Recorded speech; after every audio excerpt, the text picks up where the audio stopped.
Okay, good afternoon, everybody. On behalf of the European Policy Centre, I'm delighted to welcome you all to this online policy dialogue titled Black Lives Matter, Europe's Anti-Racism Moment. I think this event comes at a very critical time. In the past few weeks, protests around the world have put racism and discrimination high on Europe's political agenda, despite a series of instruments and legislation aimed at addressing it over the past 20 years. We know that structural racism remains a pervasive challenge in Europe. We see this in continued discrimination in labour and housing markets. We see it in reports of racial profiling by authorities and in ethnic minorities being victims of hate crimes and police brutality, which remain vastly underreported. Now, in the context of COVID-19, we also see racialized communities are being disproportionately hit by the pandemic, the economic impact thereof, as well as the enforcement of lockdowns by authorities. And of course, refugees and other migrants who have recently arrived in Europe are often particularly exposed to these and other risks. Against this background, it is welcome that European governments and institutions are taking steps to improve and expand existing legislation, policy, and practice to tackle these challenges. This is a window of opportunity to take serious action. So today we want to talk policy. The goal of this event is to take stock of Europe-wide efforts to address discrimination and institutional racism, to ask what structural barriers remain in place, and also to look forward. What steps should European institutions take now to strengthen these efforts? Here we'll ask not only what legislation can be put forward, but also looking inward, what needs to change within European institutions to make them more diverse and more representative of European societies. We're very glad to be holding this event today at the EPC, and in particular to welcome such a high-level panel.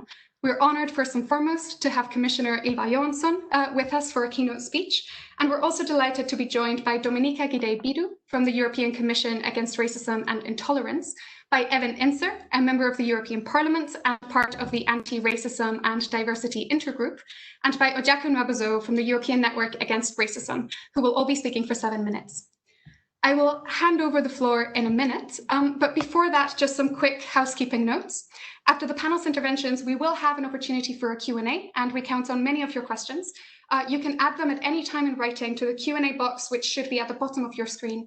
And we do ask that you add your name and your affiliation, as well as who it is addressed to, if it is to anybody in particular. And please do try to keep them as concise as possible. We're expecting a very large audience today, so we may be unable to answer all of the questions, but we'll do our best. So that is all from me by way of an introduction. So I'm delighted to kick off the discussion and to welcome first and foremost EU Commissioner for Home Affairs, Ylva Johansson. Commissioner, thank you very much for joining us today. The floor is yours. And thank you for organizing this seminar. I think it's an extremely important topic and very timely. Because too many people living in Europe today equate being European with being white. That is fundamentally and totally wrong. But those who hold such beliefs may be a minority, but it's sadly a significant one. And even if they are a minority, this forms a tissue of obstacles that infiltrate the whole society, and that is hidden for me because I'm white. It's not enough to agree that this is wrong. We have to fight the manifestation of this belief at each and every space that we find it. Whether that is political or cultural, overt or insidious, individual or institutional. And I use the word space deliberately because too few Europeans are aware of what it's like to have to navigate in such a space in Europe as a Black person. That also has to change. Too few are even aware of the idea of white space. That is because too many have the luxury of ignorance. What that means in terms of having to accept codes of behavior or speech of constant and exhausting self-regulation day after day, experience the structural racism every day. I think that my president, Ursula von der Leyen, put it well in a speech 1 month ago. She said, I don't know what it is to be Black. And I think that was a good start. Now our challenge is to turn this into action. The single word I want to focus on today is opportunity. not the opportunity for everyone to thrive, for everyone to be healthy, for everyone to be safe, essential as all these are. I want to focus on the opportunity we have to show that European Union is about values. Values that defines us as Europeans, and that must be reflected also in the institution where I work, in the Commission. When it comes to the issue of racism, we have an opportunity to show that the European Commission can become an anti-racist institution. This value, properly applied, could be one of the most pro-European actions we can take. That means that our starting point in our conversation, in our policy, and today is to improve based on inclusion. Even the best intention will get derailed if the European Commission presents in a way that talks about us and them, what we can do for them. We can show that being European is about applying values and is not about skin color. And the start of that conversation can only be through honesty and truth. I think when it comes to action has to be about increasing sensitization and representation. And I want to focus in my introduction on some areas where the Commission can affect change. It's about sensitizing our own staff, our institution, that there is a critical structural problem when it comes to racism. It's proactively developing a human resource strategy for recruitment to the Commission. It's not enough to be colorblind. And I also want to look and to tell you something about what I can do on now proposing in my portfolio in law enforcement and migration. EU can be proud of its legal framework. The EU's Race Equality Directive prohibits discrimination in all areas of life based on racial or ethnic origin. And the EU's framework decision on combating racism and xenophobia criminalize racial hatred. But legislation alone is not enough when racism continues across the domains of law enforcement, employment, housing, education, health, and more. I am a lifelong feminist. I understand what it is to be a young woman in a room full of elderly men. But I don't fully understand what it is to be a Black woman in a space, or a Muslim woman. And I don't fully appreciate how that can impact on a person's education, career, their bodily and mental health, and even their very security. That intersectionality is also essential. The idea of a person's ethnicity being the first point of judgment is something I haven't experienced. Gender, yes. Class, yes. Ethnicity, no.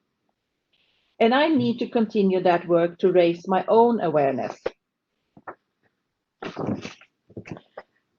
I would propose that we need to lead by example by implementing unconscious bias training for Commission staff. This should be done directorate by directorate, unit by unit, and it should be done with expert assistance. And it should be done on an ambitious timetable. Most importantly, it should be ongoing and mainstream. This Commission went a long way towards gender parity in the college, and the Commission has surpassed targets on senior staff appointment. But on ethnicity, the Commission for too long have allowed itself to be blocked by perceived legal restrictions. In my view, it's not good enough when I come to work in the Bellamont that the only time I see a non-white face is when I meet a cleaner, a security guard, or a cafeteria worker. These workers are valued, but the division is stark. This is the reality today. The reflex to say that we are colorblind has in fact become a blind spot. Colorblind in human resources, in access to employment, only works if all other factors are equal, and they are not. Therefore, I think that we need to make the Commission's recruitment strategy proactively inclusive. Over 10% of Europeans are not white, and yet they do not see themselves reflected in the EU institutions. We can make our stagiaire intern program reflective of all European society, We can hire temporary agents using diversity, and we can increase our talent pool by developing new ways of simply making people aware that a career in the EU is an option. May I also say something about my own portfolio? Law enforcement, specifically. I know that many police officers and policemen and women have chosen their job just because they want to dedicate themselves to protect the rule of law, to protect fundamental rights, to protect the discriminated, to protect the victims. They are, I'm sure, a huge majority of our police forces. But police abuse, discriminatory practices, and violence has unfortunately are not isolated incidents, and they have been left with little visibility and vague policy response. And it's time to change that. Just some statistics. Discriminatory profiling in police today must stop. In a study that was made by the Fundamental Rights Agency, 24% of respondents of African descent living in EU were stopped by the police in the 5 years before the survey. Among these, 40% felt the stop constituted racial profiling. A majority of victims of racist physical attack by police officers did not report the incident to anybody, either because they felt it would not change anything or because they do not trust the police. I think it's time that we change this practice and make sure that everybody will be protected the same way by our police forces.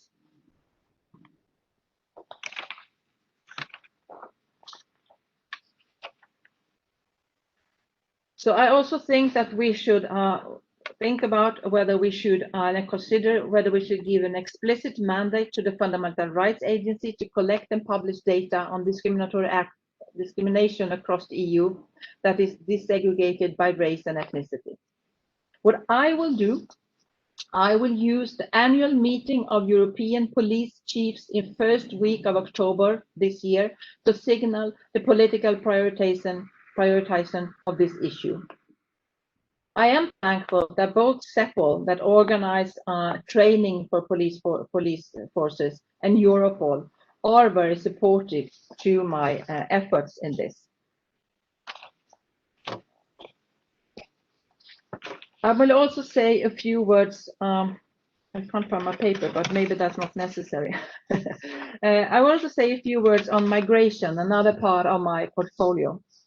I think it's really time that we make clear that migration is something normal, and migrants are part of us, not them.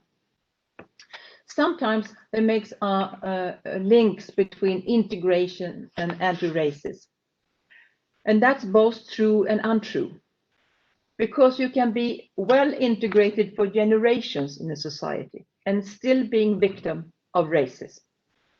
But it's also true that racism is an obstacle to integration and inclusion.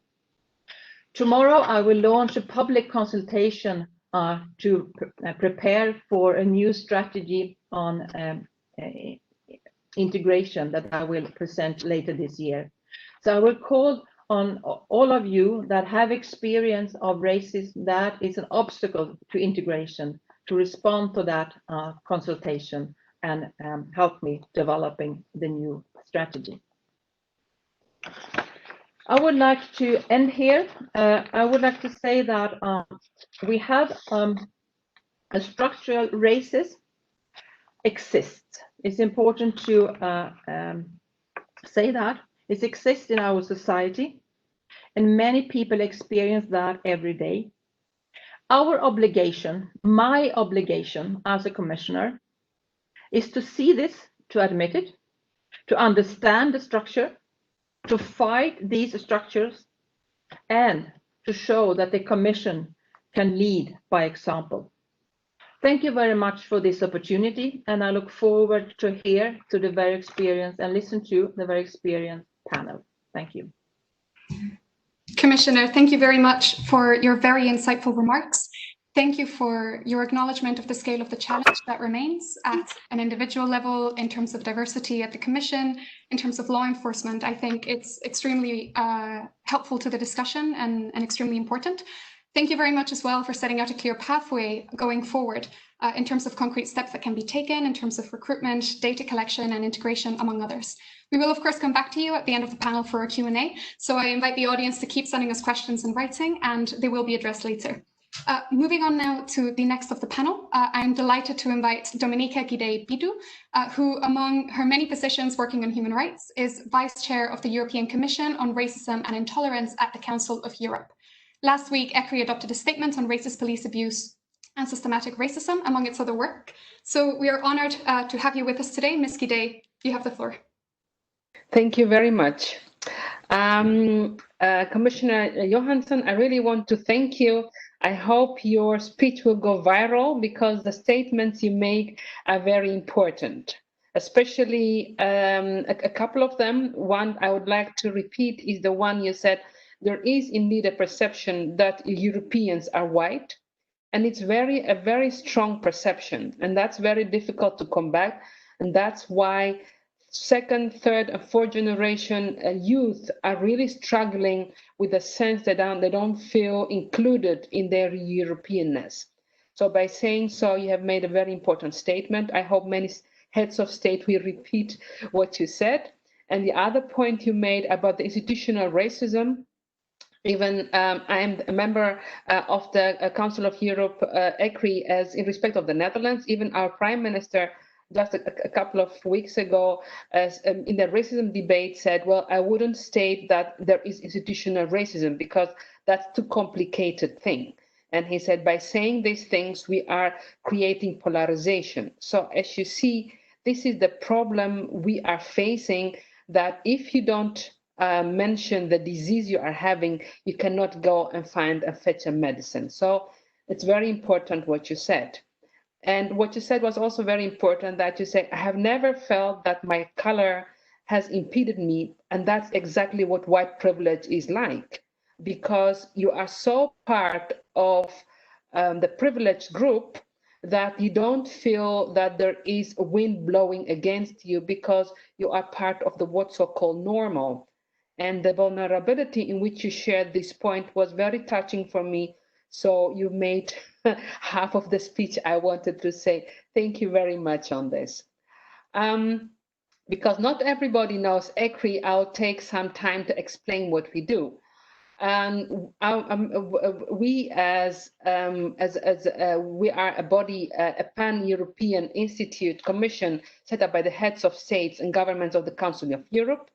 We were created in 1993, and we are an independent human rights monitoring body. So what we are entrusted is to combat racism and racial discrimination, xenophobia, anti-Semitism, intolerance, and from the perspective of human rights. So what we do is mostly institutional racism and intolerance combating. That's our main core business. So we conduct our country monitor visits, and that's when we are really looking at, for example, 3 thematic areas. One is effective equality and access to rights. So we look at the legislation. Is there legislation? Do you need new legislation and things like that? And also access to rights. Another point we have been monitoring is about hate speech and hate motivated violence, which is really paramount at this moment in Europe, in many European countries. And the other third pillar is also on integration and inclusion. And as you said, Commissioner, sometimes when we talk about integration, what are we talking about? Of course, the first, the migrants who are arriving in Europe at the moment in a country, that is an integration issue, which is very important that the government have an integration policy. But we also have a huge amount of people who are part and parcel of the European history for 300 and 400 years. So what kind of integration are we talking about? Because of our colonial history, because of slavery, the other is not very far. We are connected, even though in a very negative way. So we have a common past and a common present, and we are going to create a common future. So the challenge is, how are we going to do that? Because if you see at the Black Lives Matter movement in Europe, which is also the reason for this meeting we are having now, it had to do with the situation in the US. And that's where and sometimes we say that's where it happens and not here. But it's not like that. There have been many organizations working on combating racism from the grassroots of people, of Black people, Black as a political term, meaning all the different groups, Roma and migration experience. So there have been a movement for at least 40 years doing this work. I have been fortunate enough to be one of these persons for the last at least 35 years on refugee issues, on, but there have been people who are, so how can we as institutions work towards an inclusion of, to bring out and to work together? And I think it's very important what you have said, HR, that 10%, so we have to be a reflection. But unless we create a healthy organization culture, the people who will come in, they will run out within a year or two, and then will not understand what has happened. So we need healthy, inclusive climates to do that. What we have been doing as ECRI, as Olivia, you have mentioned, in our statement of 2 weeks ago, one of our general policy recommendation, that's general policy recommendation number 11. Commissioner, if I may, I will send the link. Of course, you know that it would be very important if you would promote this recommendation. It's on combating racism and racial discrimination in police. There we have very concise points like the recruitment procedures of the police, which ensure the composition reflects the diversity of the population. Human rights training, not at regular basis, and that's going to be checked for all police officers. Framework of dialogue and cooperation with members of all the minoritized groups and communities so that there is a base of trust. Does my son, for example, when he goes out and he's not allowed in a club, is he going to trust a police and walk to them and tell them about it? Will he feel safe enough? So it means that the police is going to be a police for everyone. So effective reporting procedures, including adaptive protective measures of whistleblowers, because we have had many whistleblowers, I think, in many countries. So we must really look if there is a protective mechanism, and also that the strong support for victims in witnessing police misconduct, and also independent bodies to investigate incidents of alleged police abuse. Sometimes what you see now is that, for example, COVID is challenging, like, for example, when there were terrorist attacks, but how do we act in these emergent situations and still abide to non-discrimination and human rights? And that's something that we are not saying, okay, we have other priorities now, we will pause this and then we'll go further with the others. So that's really the challenge, that we'll be practicing what we preach, that we are not only abiding to human rights when things are easy, but also when things are tough. So that's the challenging thing. And last point, because I'm always through my time, minute, it's about our general policy recommendation we have on,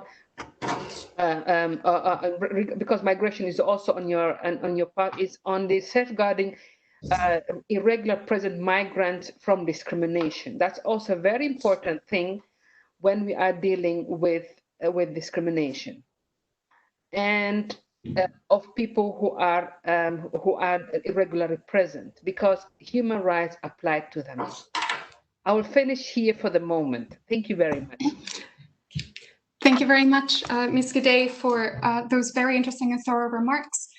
Indeed, those are very useful recommendations to remember that we must look beyond recruitment, but also at the working culture, that is created.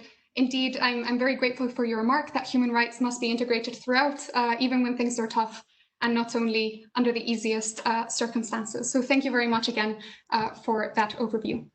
Moving on, I'm delighted to welcome the next speaker, who will be Ms. Evan Enser, who is a member of the European Parliament from Sweden for the S&D Group.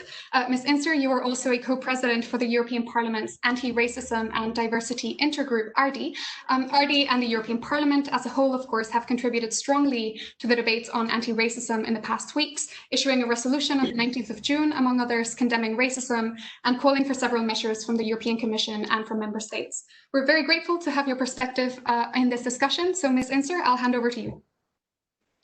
First and foremost, thank you very much, Olivia, to you and the European Policy Center for organizing this very important and also, as it always already has been said, timely discussion with a focus on the BLM movement and the anti-racism issues that need to be tackled and have been going on for far too long in the European Union, in our member states and beyond.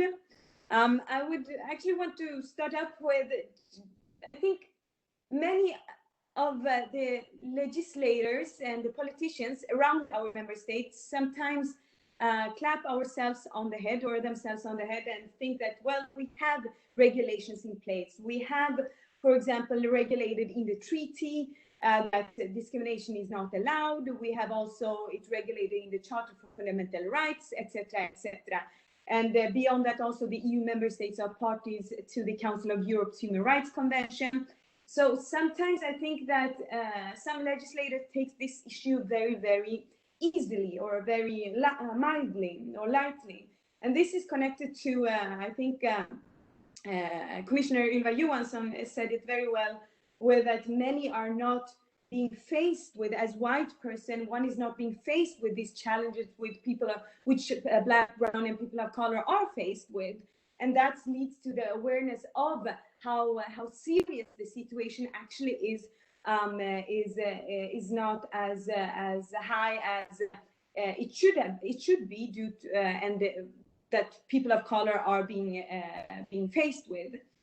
And nevertheless, there is a lot to be done, and the BLM movement have shown the challenges that we have in Europe, and also have shown solidarity with the problems that people of color are being faced with in the US also.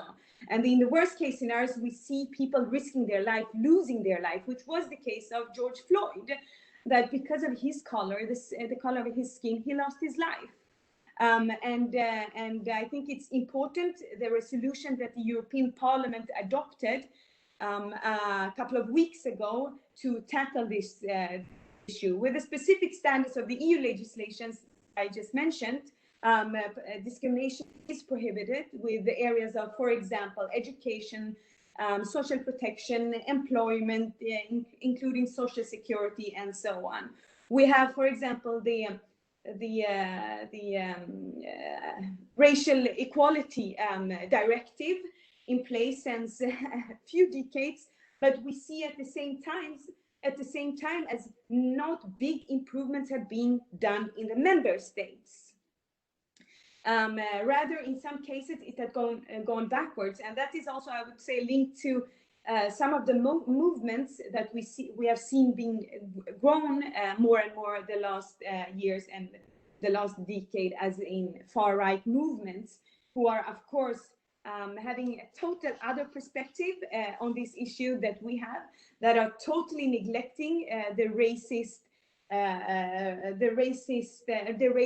that a huge part of the EU population and people of color are being faced with, and they are even fueling that kind of sentiments, hatred, violence, etc. One persistent challenge is, of course, the scope of the EU competence. For example, the most comprehensive and strong legal tool that we have, as I just mentioned, is the Racial Equality Directive, but it has not been implemented. And it is not also addressing one very important topic which BLM has been highlighting, and that's the structural racism. Of course, the directive itself is addressing racist and racist incidents, but the structural racism needs to be addressed through concrete other policies. One of many experiences of structural racism is police brutality and violence, as well as racial profiling, which is what sparked the protest in the US and spread, of course, also through the Europe. The issue of racism is a European issue, it's a US issue, but it's also a global issue, even though they look different in the different continents. And as I have said before, the issue of systematic racism does not mean that there are racists in the system. And I think this is very important to also highlight. It doesn't mean that there are a bunch of racists in the system. It is that the system itself facilitates, it reproduces racist behaviors. That means that we need to look at our institutions and practices, which I'm very happy to hear that the commissioner also highlighted, that we need to address this within the EU institutions as well as the member states. If member states are due to do something seriously on that front, a major EU legislative reform is needed to address the structural racism. Another persistent challenge is implementation of the EU legislations, which I just mentioned. And we have several cases in Europe where in the different member states where we have seen the racism take place. I want to give one example of how international bodies can work together with member states on human rights issues and push for implementation. In 2007, for example, the Council of Europe's European Court of Human Rights delivered its landmark decision in DH and others against Czech Republic, finding that the placement of Roma children in special classes and schools adopted for children with intellectual variation or disability based on culture, that it was totally wrong and that was not accepting, and that it's violating the convention.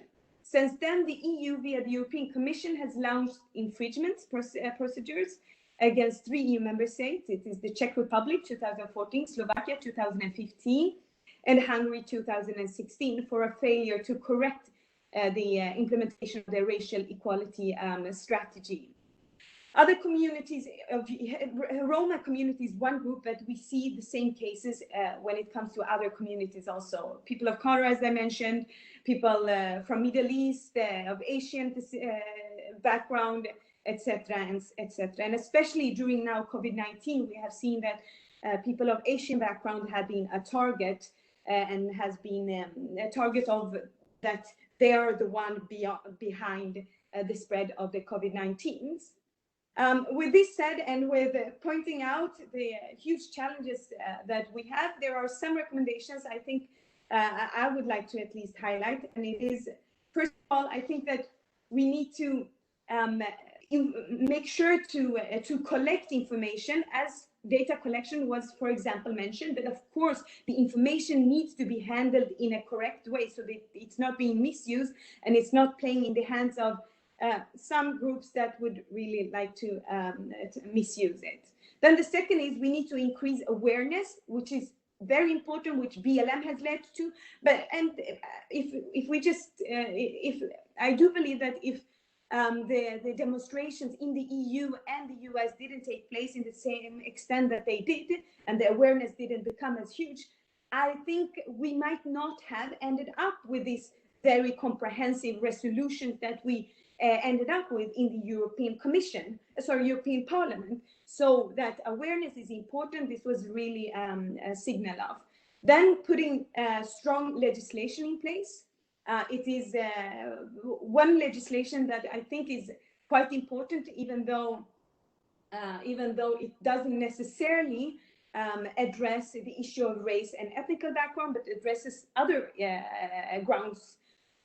Horizontal anti-discrimination directive, it needs to be unblocked from the in the council because we also, when we are discussing anti-discrimination and racism, we need to have the intersectional perspective with us, because we know that if you, for example, if you are a person of color and you are belonging to an LGBT community, you are most probably going to be attacked by discrimination more than other groups, etc. And then lastly, it's the issue of implementation. So I think awareness, legislation, and implementation in connection with the collection of information. Thank you very much.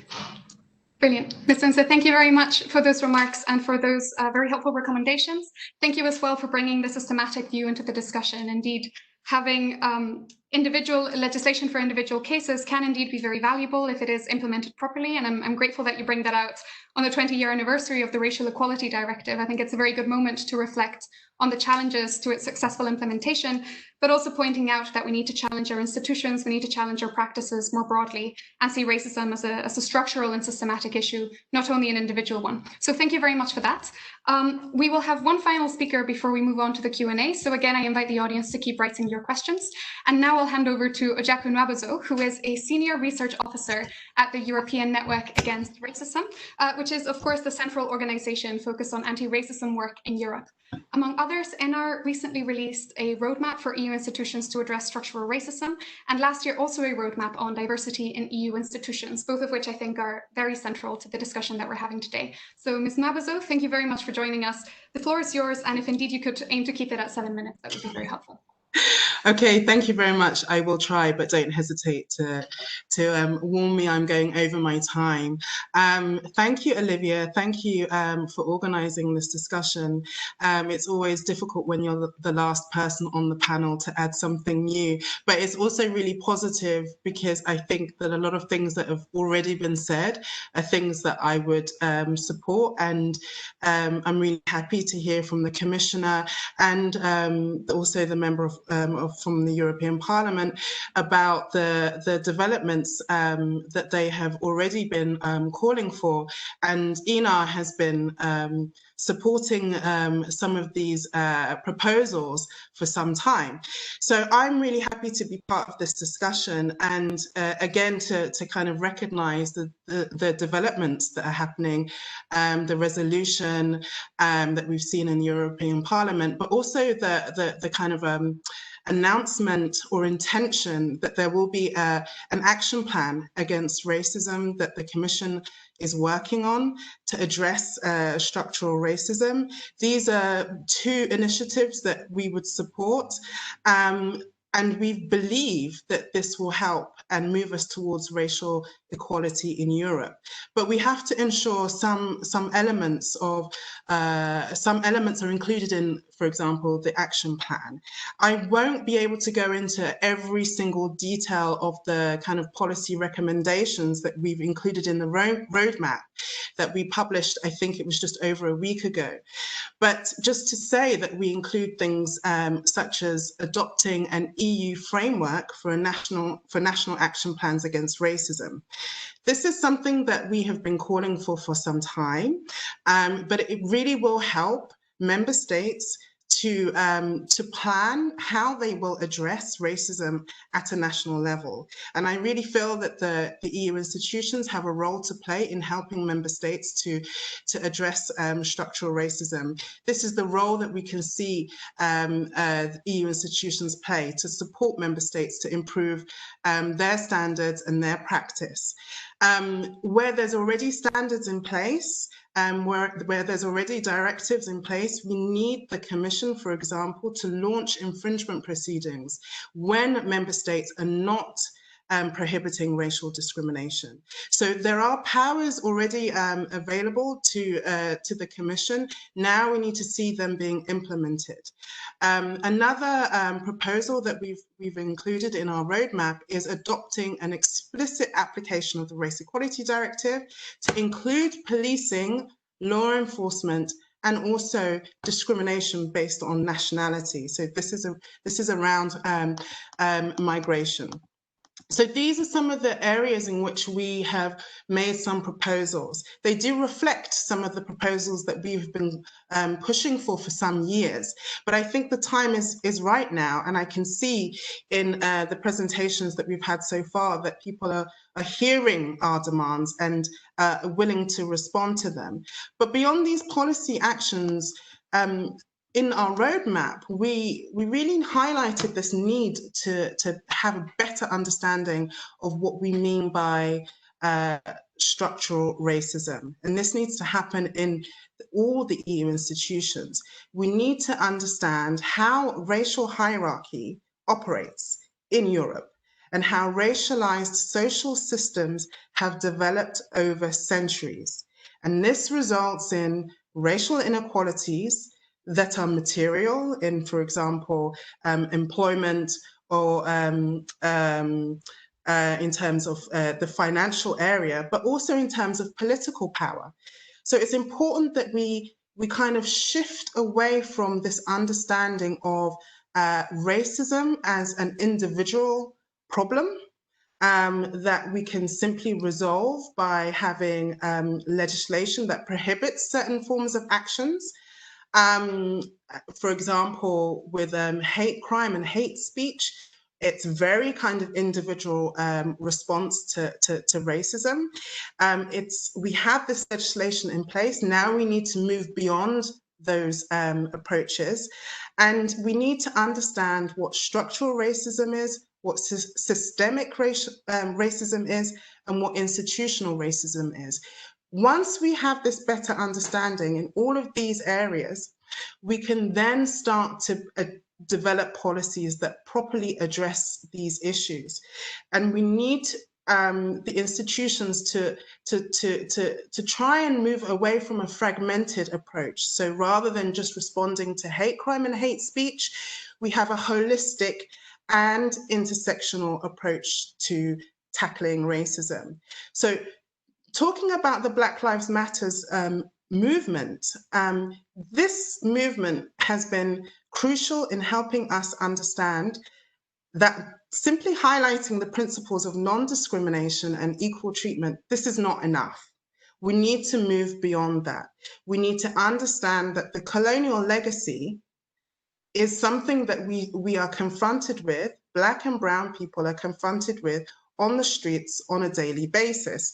And that is the understanding, and making all the links is what we mean by a holistic approach to addressing structural racism. So I'm really pleased to see Commissioner Johansson talk about addressing racism within the institutions. This is something, again, that ENAR has been calling for. We have a roadmap on our website to look at how we can address diversity within institutions.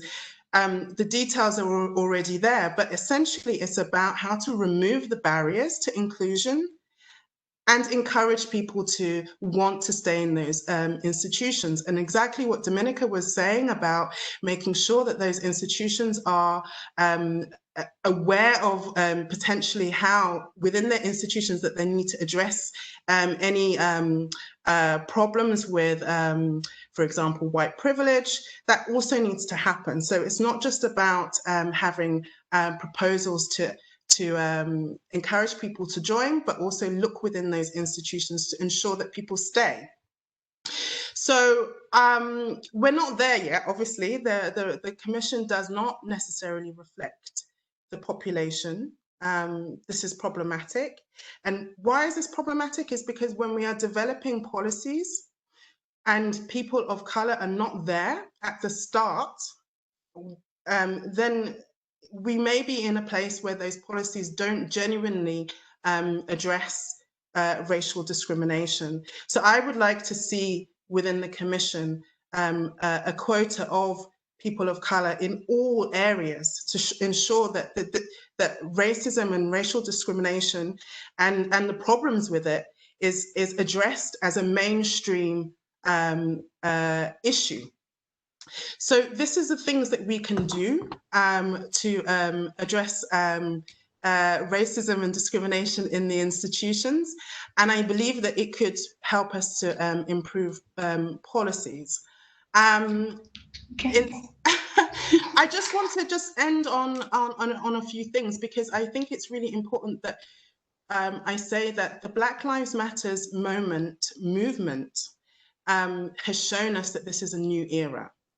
There are younger people protesting, and we know that for young people, people of color, statistically, they are behind in education, in employment, with housing, across the board. And they are the ones that are asking for change. So we shouldn't really like settle for mediocrity or just incremental developments that we've been asking for before. We need to move beyond that and really challenge the structures of power and challenge the hierarchies that reproduce racism and privilege. So these are the things that I would ask for, and I will stop there.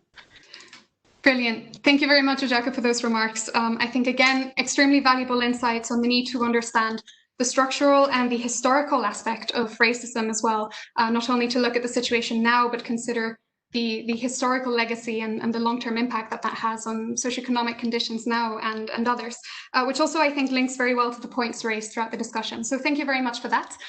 Moving on to our Q&A section, which will also, of course, be an opportunity for panelists to react to the points that have been raised so far in the discussion. We have already had a few questions to Commissioner Johansson, so we will start there. Commissioner, 3 questions for you if we have the time. The first is a question on your migration portfolio by Elena Smith from Pickham.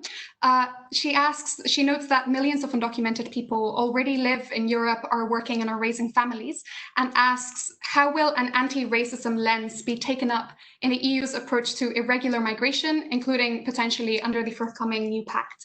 A second question on migration. There is, as you noted yourself, a link between anti-migration and racist narratives, and a link, and those relate to inclusion in various ways.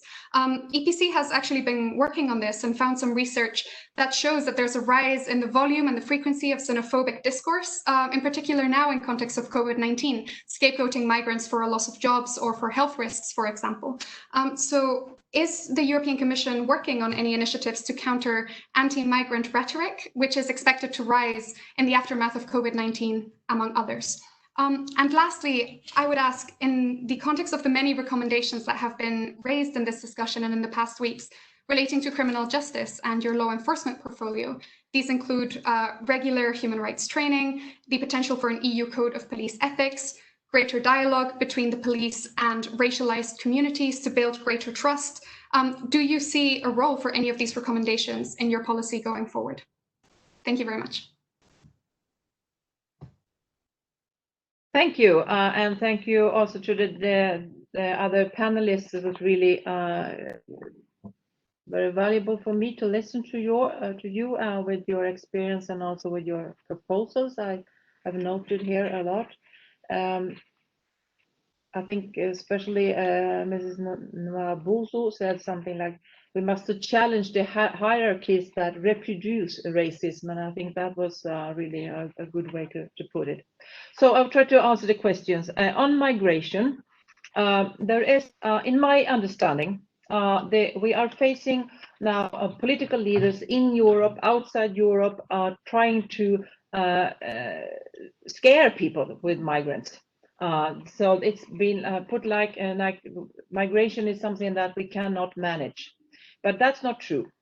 We can manage migration. Migration has always been here. Migration will always be here. We can manage migration together, but it's really important that we can come forward with a new policy that can be agreed on, and that's really important. That's what I'm working on. For me, it's important to make a shift between irregular migration and regular. So that's I know that a lot of people have rightly fighting for irregular migrants to be able to stay, and I can understand that from a humanitarian angle, and that some of the member states also taken this decision during the pandemic, and I welcome that. So I think that's good. But I think for the future, it's important to make the distinction. Every year, more than 2 million migrants come to the European Union legally. That's not a problem at all. Let's make us richer. Last year, we had 170,000 irregular arrivals of migrants, and that is what we need to manage much better, both to welcome refugees in a safer way than to risk their lives on the Mediterranean, and to make legal pathways for those who would like to migrate to Europe to work here or to study here or for other reasons.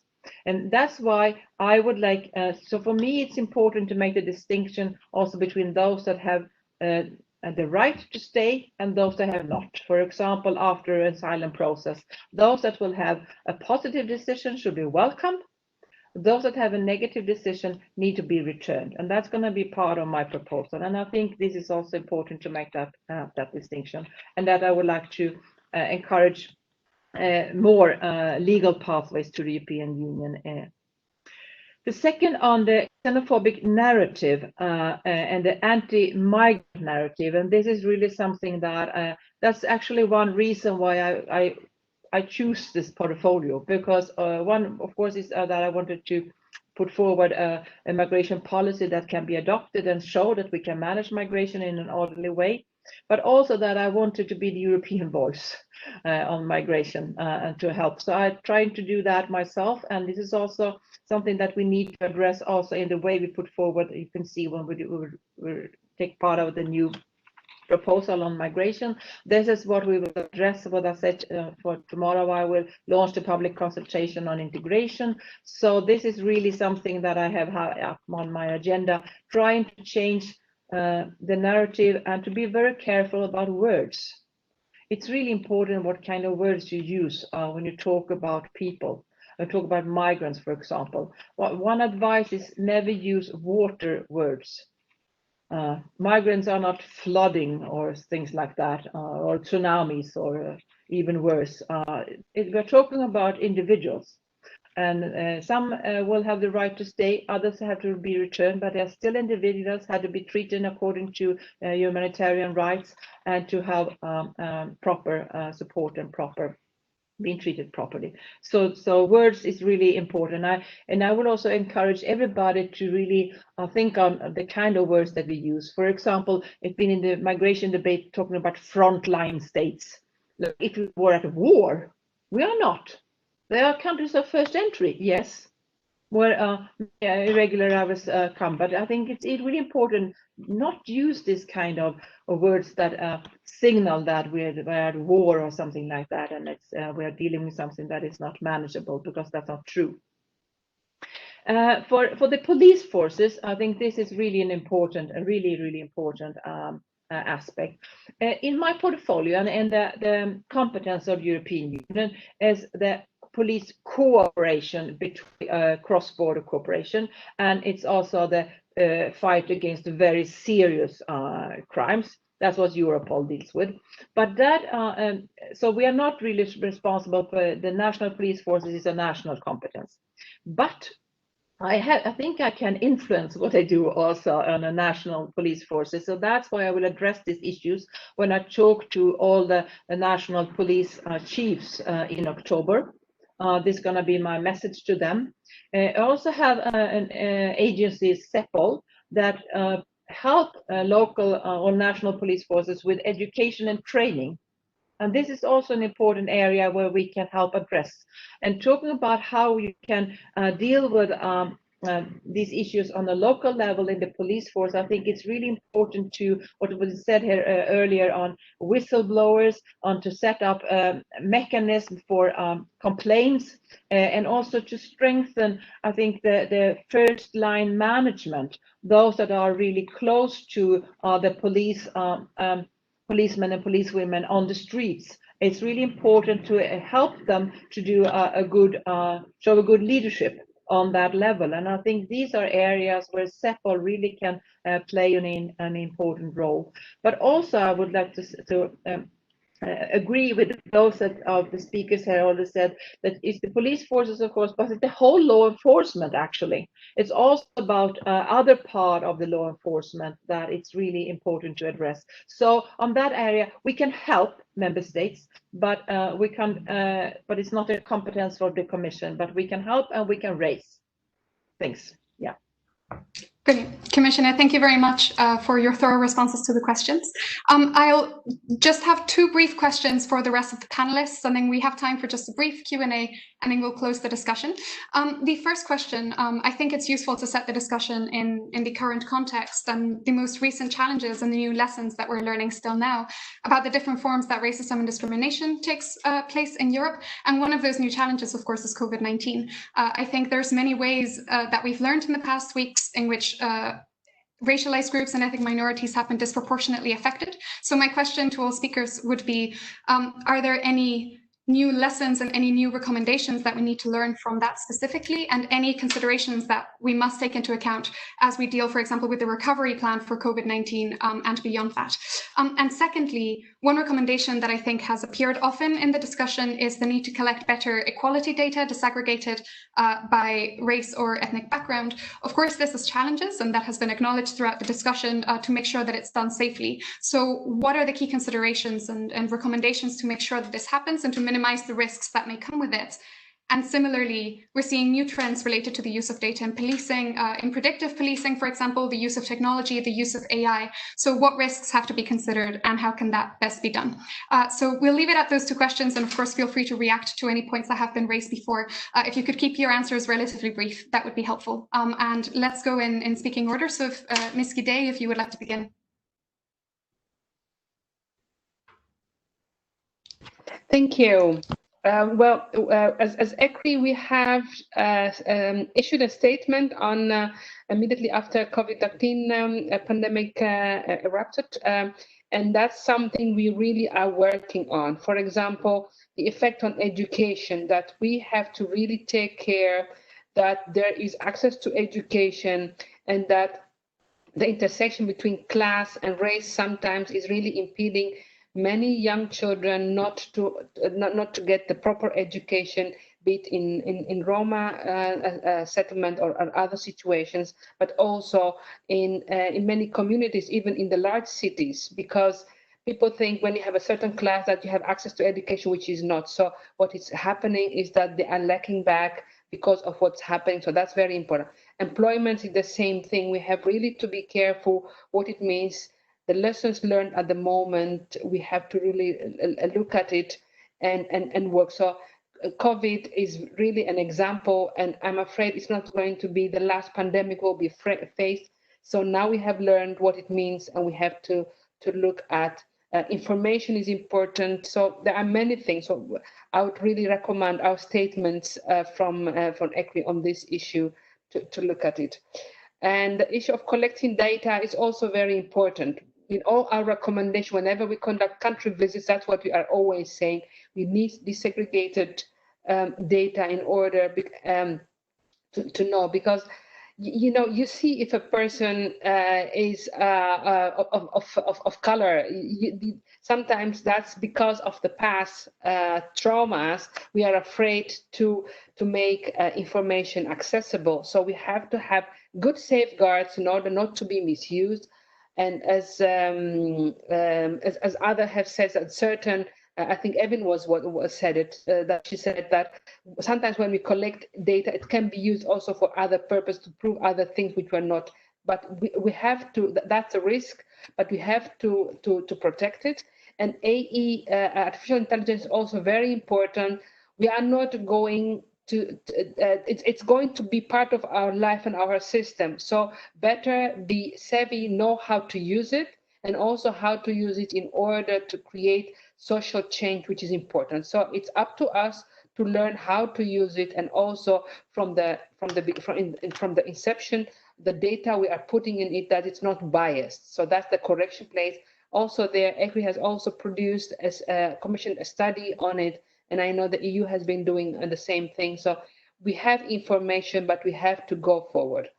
One question I have for Commissioner Johansson is because the public consultation starting tomorrow, I think it's on integration. Is that also addressing, because people who have been in Europe for centuries, this is not going to appeal to them. Integration is for new migrants. So what is the definition of integration, and are you otherwise planning to have a certain this kind of consultation in order that people who are integrated because they are here from the moment they were born here, but their situation is being assessed because they are facing a lot of institutional racism. So that's an important point. Thank you very much. Thank you very much. Commissioner, if you'd like to answer that question, we can then move on to the following speaker. Yeah, I will start. I can do it very briefly. The public consultation on integration that will launch tomorrow is about integration of migrants and newly arrived people to European Union, because that's my portfolio. Fighting against racism is another portfolio, but of course there are links. It's not equal because it's not the same thing. It's a different thing, but you can face racism, even as you rightly mentioned, you can have been living here for hundreds of years. But racism is also an obstacle to integration for migrants. So that's why there is a link that is important in my portfolio. Okay. Brilliant. Commissioner, thank you very much. And thank you for being so succinct as well. Evan, over to you. Thank you very much. I mean, there are 2 points that I would like to highlight in this. The first is that with COVID-19 and the pandemic, it's very evident that vulnerable groups are being hit by this kind of crisis even harder. So if you already belong to one group, you went into the crisis as a vulnerable group, you will come out of it in an even worse situation. Take, for example, I think the education and schools were mentioned. Many young people who haven't had the possibility to go to school. Not everybody, for example, have the possibility to get homeschooled by their parents and get that kind of help. That is one little example that linked to it. And then, of course, linked to that, it's not only inequalities, it's also the discrimination and racism people are being faced with. When you come into it as a brown or black and person of color, but also belonging to other groups, as for example, LGBT people, etc., then you most probably, or the COVID-19 have shown that the situation for these groups are becoming even worse. So that's one lesson. And the second is something that is worrying me right now and has been for a few days. It's the issue of recovery plan and the MFF. We tend to think that the issue of MFF and the recovery plan is only connected to the budget, but it's not. It needs to be linked to the values also, the values and principles, not at least regulated in Article 2 in the EU treaty. So I hope that those rumors that I have heard these last days that some governments are right now in the line of considering to give up the fight for the conditionality on Article 2 in the MFF. That would be a disaster, I would say. So I hope that the heads of states, and this is something that myself personally and belonging to the S&D group will continue working a lot with, that this struggle is not going to be surrendered. And those forces who have been pushing toward dismantling of the values and principles will not win. So these 2 points I would like to highlight. Brilliant. Thank you very much. And then for the final remarks, Ojako, the floor is yours. I think you're muted, just so you know. Hi, okay. So yeah, very quickly, in terms of COVID, I mean, ENA did actually try and document the impacts of COVID on racialized groups. And what we had seen is that all of the racial inequalities that we've been talking about for years were worsened under COVID and the lockdown and the confinement period. So some of these things were not new to us, but regarding policing, I think that one important thing that we should all consider is that if there is a second wave of COVID and what have you, and there is a need to go back into lockdown and confinement, then the powers that are given to the police should be monitored, and it should be the police should not abuse their powers or be discriminatory in the use of their powers. This is what happened during the confinement period in the last few months. So we need to ensure that this doesn't happen again. So how can we do that? There's one way in which we can do that, which is to think about independent commissions or bodies that are monitoring the police. And this is something that I would ask Commissioner Johansson if this is possible, to have an independent, like, guidance for member states to develop independent bodies to have some oversight over the police, so that if there are some infringements of people's fundamental rights, that there is someone or some organization for them to go to, and for an inquiry or some sort of review over the policing methods being used, because this, I think, would be really important. And I would also like to see more equality data being collected regarding the police. So how many stops and searches are there? How is this broken down by different ethnic groups? We can, if the police are already collecting this data, which is possible, that needs to be made public, and so that communities know what data is being collected on them, and if there are ways in which they can use that to address any disproportionate use of the police powers, then that can be helpful. So I would just leave it there. Okay, brilliant. And Jacob, thank you very much for that. Commissioner, I don't know if you'd like to answer, otherwise we will wrap up the discussion. I can do it very quickly. Okay. As I said before, running the national police forces is a national competence. So the Commission cannot propose how they do with their police forces, but we can help them if they would like to be helped. So this is something that I would like to raise with the national police chiefs that I will talk to in October. For example, if they ask the Commission for help on how they could monitor, we can do that. If they would like to set up a network of how to have a diversity when they recruit new policemen, for example, we can help them with that. So these are the things. And of course, we can collect data. European agencies can collect data, and that is something that I think we can consider giving a new to ask the Fundamental Rights Agency, for example, to do studies and things like that. So it's a little bit balancing of the competences here, but if member states want to, the Commission can always step in to help. Brilliant. Thank you very much, Commissioner. And with this, I think we will wrap up today's discussion. I'm very grateful to all of our panelists today for an extremely insightful discussion, I would say. We ran a few minutes over, but I think the discussion merited those extra few minutes. And I think one of the things that made the discussion so valuable is that we started from such a strong acknowledgement, including from yourself, Commissioner Johansson, of the need to see racism and discrimination as a structural, not just an individual issue, to go beyond legislation and to consider also positive action. To put it in your words, that color blindness is not enough, but we need to take steps beyond that. So I think that was extremely valuable to today's discussion. It was noted that, of course, now we have a moment of high awareness and perhaps unprecedented attention to the anti-racism movement in Europe, which is very positive. But it's clear from the discussion that this remains a long-term challenge and that the momentum will not stay on its own. It's going to require a lot of very hard work to transform it into structural change. And Commissioner, we're very grateful that you outlined in such detail your planned initiatives going forward, and we will certainly be following your work very closely, and we wish you the greatest success. So on this note, I would like to thank all speakers once again for giving us your time today. Thanks to all the audience as well for joining us in this summer afternoon. And the EPC will now be breaking off for summer quite soon, but we will be coming back stronger than ever in September, and we will be doing some work in this area, among others. So thank you again on behalf of the EPC to all of you, and we look forward to welcoming you all at another event shortly. Bye. Thank you. Bye.